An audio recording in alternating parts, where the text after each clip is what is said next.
Miss Kepley, and we are back again for another First Chapter Friday. And today we have the great book, One Crazy Summer by Rita Williams-Garcia. And I read this book a couple of years ago. It's a quick read. It's not too difficult, but it's a lot of fun. I enjoyed reading it. So let's go ahead and check out the back so we can see, kind of get a gist of what it's about. So it says, set during one of the most tumultuous years in recent American history, One Crazy Summer is a heartbreaking, funny tale of three girls who traveled to Oakland, California in 1968 in search of the mother who abandoned them. It's an unforgettable story told by the distinguished author of books for children and teens, Rita Williams-Garcia. And then I like the quote at the bottom. It says, a powerful and affecting story of sisterhood and motherhood. It's really good. It was a Newbery Honor Book, Coretta Scott King Award, National Book Award finalist, the Scott Odell Award for Historical Fiction, and it just keeps going on, all of these awards for this book. So let's go ahead and check out the first chapter of One Crazy Summer. So here is the book, One Crazy Summer, on Amazon. I love coming to Amazon to check out books because not only can we look inside and read it like we're going to do in just a minute, we can also see what other people think about the book. And I love to read other reviews. And if you check this out, 2,325 people have rated this book, and it has a 5-star review. Look at that. All filled up stars. That's amazing. So I think you really might enjoy this book. I am going to link it below if you're interested in clicking on the link to purchase it, or you can also go to your library and check it out. But let's look inside. One Crazy Summer by Rita Williams-Garcia. And look at those awards. Those are so pretty on their book.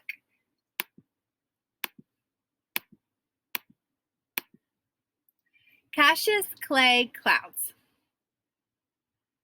Good thing the plane had seatbelts and we had been strapped in tight before takeoff. Without them, that last jolt would have been enough to throw Vonetta into orbit and Fern across the aisle. Still, I anchored myself and my sisters best as I could to brace us for whatever came next. Those clouds weren't through with us yet and dealt another Cassius Clay left and a right jab to the body of our Boeing 727. Vonetta shrieked, then stuck her thumb in her mouth. Fern bit down on Miss Patty Cake's pink plastic arm. I kept my whimper to myself. It was bad enough my insides squeezed in and stretched out like a monkey grinder's accordion. No need to let anyone know how frightened I was. I took a breath, so when my mouth finally opened, I would sound like myself and not some scared rabbit. It's just the clouds bumping, I told my sisters, like they bumped over Detroit and Chicago and Denver.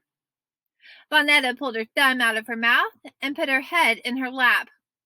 Ferd held on to Miss Patty Cake. They listened to me.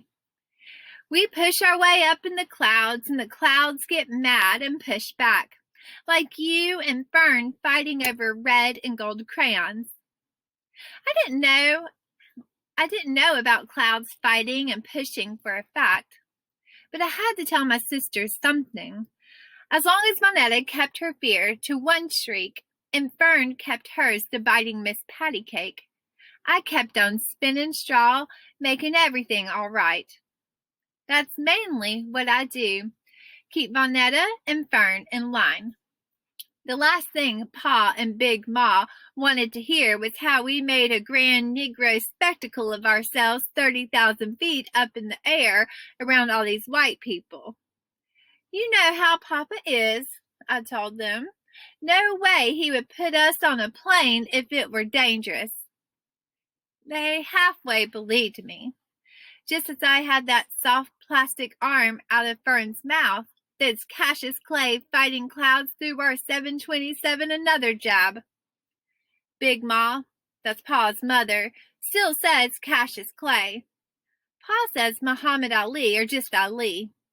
I slide back and forth from Cassius Clay to Muhammad Ali, whatever picture comes to mind.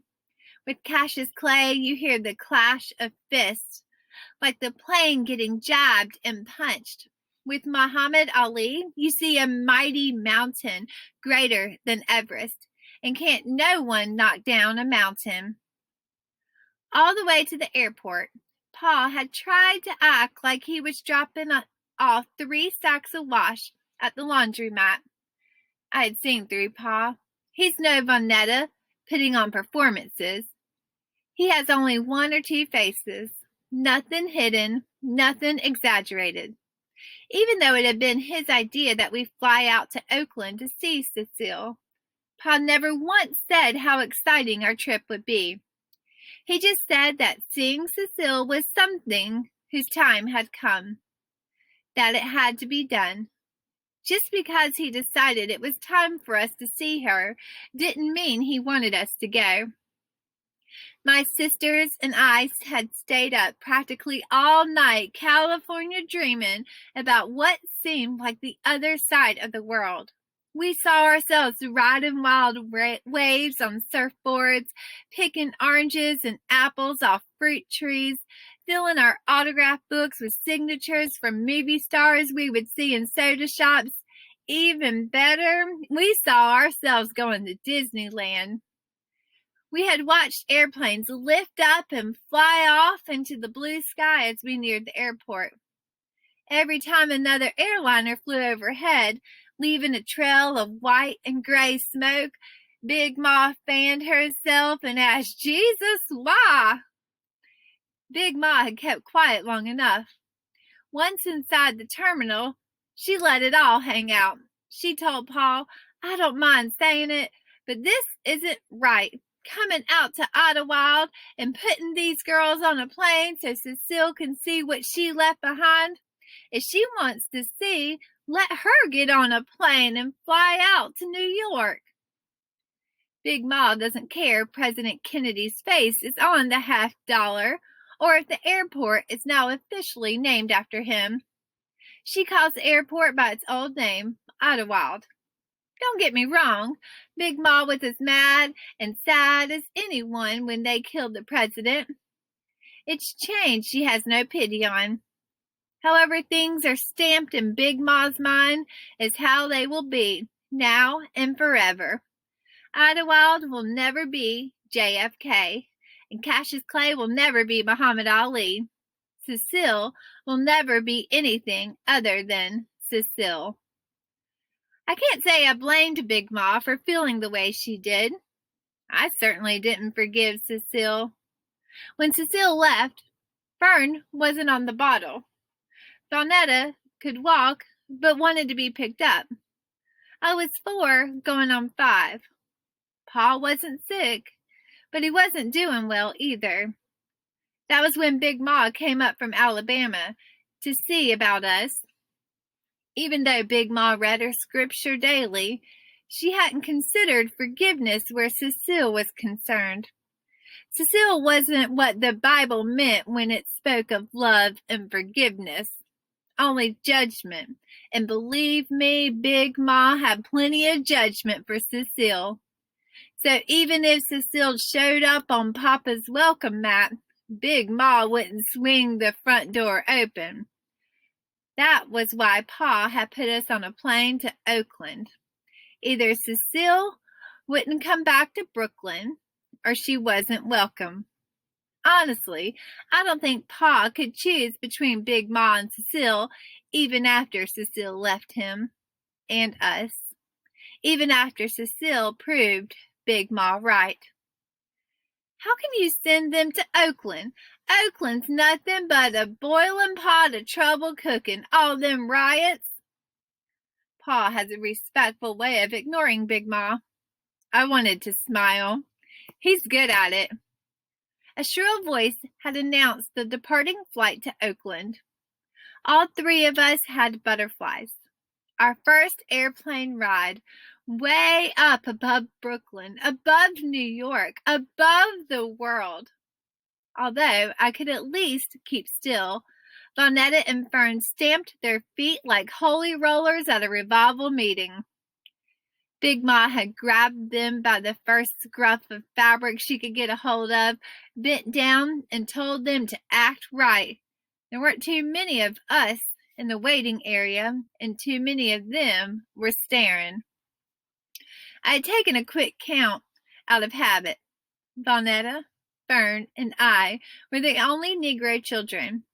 There were 2 soldier boys in green uniforms who didn't look any older than Uncle Darnell. High school cap and gown one day, army boots and basic training 4 days later. 2 teenage girls with afros. Maybe they were college students. And one lady dressed like Jackie Kennedy, carrying a small oval suitcase. Big Ma had also scouted around the waiting room. I knew she was worried that we'd be mistreated in some way, and sought out a grown, brown face to look out for us. Big Ma turned her nose up at the college girls with afros, in favor of the Negro lady in the square sunglasses and snappy suit, toting the equally snappy oval bag. Big Ma made eye contact with her.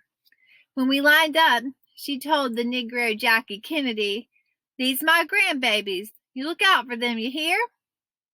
The snappy Negro lady had been nice enough to smile, but hadn't turned the look that Big Ma had expected. And Big Ma had expected the look Negro people silently pass each other. She expected this stranger to say, as if we were a neighbor, "They're as good as my own. I'll make sure they don't misbehave or be an embarrassment to the Negro race." A blank movie star smile had been all she passed to Big Ma. That lady had only been looking out for her plane seat. Papa had already given me a paper with the phone number to our house, which I knew by heart, and the phone number to his job. He had already told me that his job number was for emergencies only, and not for how you doing chats. Last night, he had also given me an envelope with $200 in $10 and $20 bills to put in my suitcase.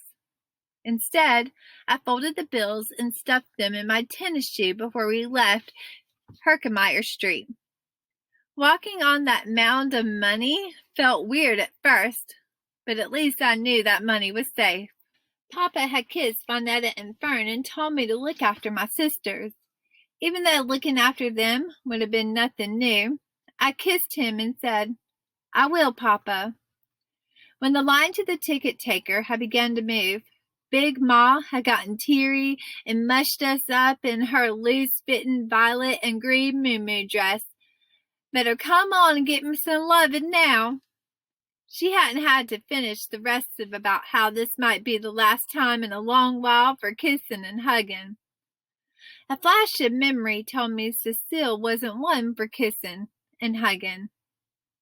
I had a lot of those memories clicking before me like projector slides in the dark. Lots of pictures, smells, and sounds flashing in and out. Mostly about Cecile, all going way, way back. And what I didn't remember clearly, Uncle Darnell always filled in. At least, Uncle Darnell remembers Cecile kindly. So that is it. That is the first chapter of One Crazy Summer. If you are interested and want to know what happens when they get on the airplane and after and when they meet Cecile, then go check this out from your library. You will totally enjoy it. I mean, it went and win all these awards about being a good book, right? So go check it out. I hope you like it, and I will see you next week for another First Chapter Friday.